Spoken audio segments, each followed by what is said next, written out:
Number 1، خفین یعنی چمڑے کے موزے وہ ایسے ہوں جو ٹخنوں سمیت پورے قدم کو چھپا لیں، یعنی ایسا نہ ہو کہ وہ صرف ٹخنوں تک ہوں بلکہ ٹخنوں کو بھی چھپا لیں اور پنڈلی تک وہ موزے ہونے چاہیے۔ نمبر 2، دوسری شرط یہ ہے کہ وہ موزے ایسے ہوں، اتنے مضبوط ہوں کہ جن کو پہن کر آدمی بغیر جوتوں کے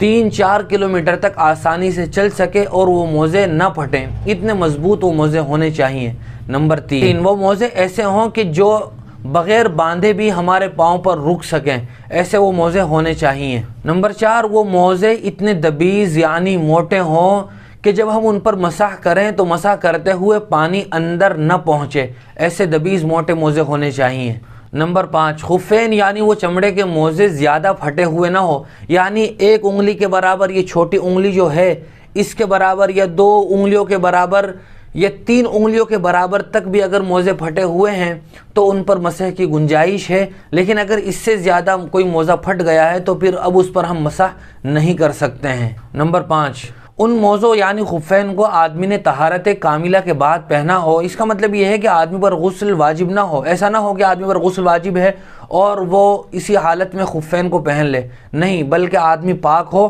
اس کے بعد وہ وضو کر کے یا پاؤں دھو کر ان موزوں کو پہنے۔ نمبر 7،